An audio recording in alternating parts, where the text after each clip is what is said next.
Most people planning 7 days in Vietnam make the same mistake before they even book the flight. They look at the map, see one long country, and think the smart move is to start in Hanoi, cruise Halong Bay, fly to Da Nang, squeeze in Hoi An, jump to Ho Chi Minh City, maybe add the Mekong Delta, and somehow call that a vacation. Then they come home saying Vietnam was beautiful, but rushed, chaotic, and weirdly hard to enjoy. Not because Vietnam disappointed them, because they tried to turn 7 days into the entire country.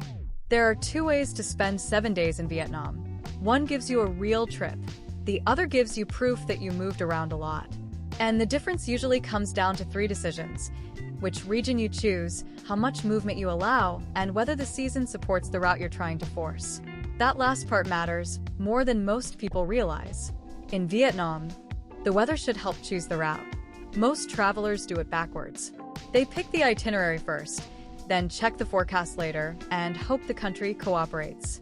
But Vietnam is too long for that. Northern Vietnam, Central Vietnam, and Southern Vietnam can feel completely different at the same time of year.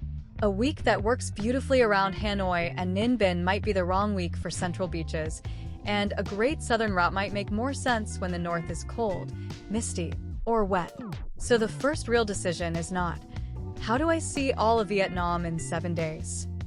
The first decision is which Vietnam makes sense for this week. If the weather, flights, and your priorities point north, commit to the north. If they point central, build around Da Nang, Hoi An, and Hue. If they point south, build around Ho Chi Minh City and the Mekong. What does not work is pretending the whole country is one simple weather system and one simple itinerary. The most common mistake is thinking 7 days means north to south. Technically, yes, you can do Hanoi, Halong Bay, Hoi An, and Ho Chi Minh City in 1 week. People do it all the time, but that does not mean it feels good. Every flight, transfer, hotel change, delayed pickup, early checkout, and airport wait takes a bite out of the trip. Vietnam is not difficult to move through, but movement is never free. And in a 7-day itinerary, every wasted half-day matters. That is why the smartest version of 7 days in Vietnam is usually the northern route: Hanoi, Ninh Binh, and Halong Bay or Lan Ha Bay.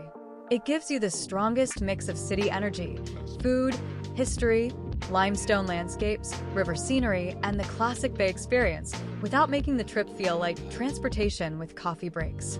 It sounds less impressive than crossing the entire country in 1 week, but it usually feels much better. Start in Hanoi because Hanoi gives the trip its spine. A lot of tourists treat it like an arrival point before the real Vietnam starts, and that is a mistake. Hanoi is not a warm-up. Hanoi is the country hitting you immediately with traffic, coffee, old streets, narrow alleys, lakes, temples, street food, and that strange feeling that the city is both overwhelming and addictive at the same time.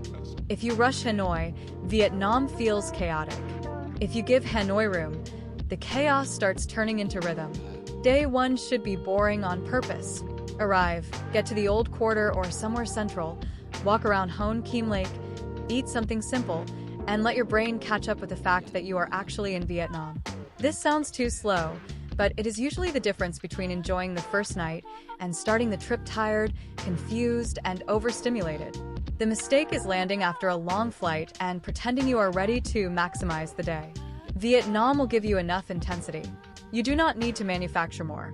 Day 2 is the day to actually experience Hanoi. Not just see it, experience it. The Old Quarter, Temple of Literature, local coffee, street food, markets, small temples, and maybe a water puppet show all make sense if you're not sprinting between them. The point is not to win Hanoi. The point is to understand the pace. Walk, eat, stop, cross the street badly once, recover with coffee, and keep going. That is not wasted time. That is the trip starting to work. Then go to Ninh Binh, because Ninh Binh is one of the best uses of limited time in northern Vietnam.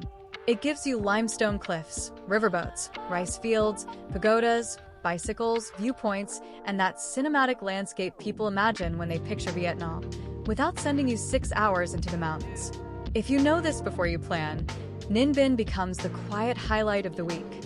If you do not, you might skip it for another airport and lose the part of the trip that makes the north feel huge. The mistake tourists make with Ninh Binh is treating it like a quick checkbox. Yes, you can do it as a day trip from Hanoi, but staying overnight changes the whole thing. You get a slower morning, better pacing, and time around Tam Kok, Trang and Bich Dong, or Hang Mua without feeling like you're being pushed through a tour schedule. Vietnam rewards the traveler who stays one step longer than the group that has to be back in Hanoi by dinner. Hanoi and Ninh Binh are the part of this itinerary most people underestimate. Ha Long Bay is the part most people overestimate, and the gap between expectation and reality there is worth understanding before you book. Most people say Ha Long Bay because that is the name they know. And to be fair, Ha Long Bay is famous for a reason. The limestone islands are real, the scenery can be beautiful, and for many travelers it is one of the images that made them want to visit Vietnam in the first place. But here's the catch. Ha Long Bay is also busy, commercial, and very much a tourism machine. If you arrive expecting untouched wilderness because the photos looked peaceful, you may spend the whole time comparing reality to drone footage. Lan Ha Bay can feel softer depending on the cruise and route, and for some travelers it gives a better version of what they thought Ha Long Bay would feel like. But the real point is not that one is always better than the other. The point is that expectations matter. If you know the bay is beautiful but commercial, you choose the cruise carefully and enjoy it for what it is.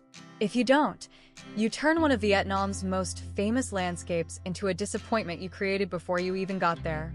A one-night cruise is usually the cleanest choice for 7 days. A day cruise can feel rushed because the transfer takes so much effort. A 2-night cruise can be amazing, but it may steal too much time from Hanoi or Ninh Binh. That is the constant Vietnam trade-off. Everything good costs time. The itinerary gets better when you stop pretending it does not. This is where you have to protect the trip from your own ambition. If you build the northern route and defend it, you come home saying Vietnam felt real. If you keep adding stops, you come home saying Vietnam was beautiful but somehow exhausting, which is not Vietnam's fault. That is the itinerary's fault. Hoi An is beautiful. Ho Chi Minh City is worth visiting. Sapa can be incredible in the right season. The Mekong Delta deserves more than being treated like a bonus. But adding all of that to a 7-day northern trip usually makes the whole thing worse, not better.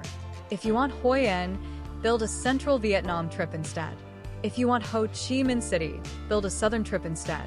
What does not work well is pretending the north, center, and south are just easy chapters in the same short week. So here is the clean version. Day 1, arrive in Hanoi and adjust. Day 2, give Hanoi a real day instead of treating it like a transfer point. Day 3, go to Ninh Binh and slow the trip down. Day 4, give Ninh Binh the full day it deserves. Day 5, head toward Ha Long Bay or Lan Ha Bay. Day 6, finish the cruise and return to Hanoi.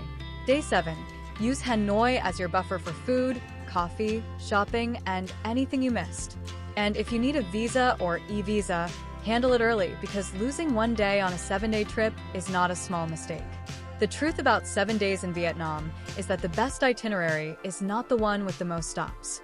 It is the one that gives the country enough room to become real. Vietnam is not a destination you win by collecting cities. It gets better when you stop rushing past the texture. 7 days can absolutely be enough for a great trip, but only if you stop trying to make it enough for all of Vietnam. Thanks for watching. If you found this useful, smash that like button and subscribe to When to Travel. We're all about helping you make smarter travel decisions. Turn on notifications so you don't miss the next one.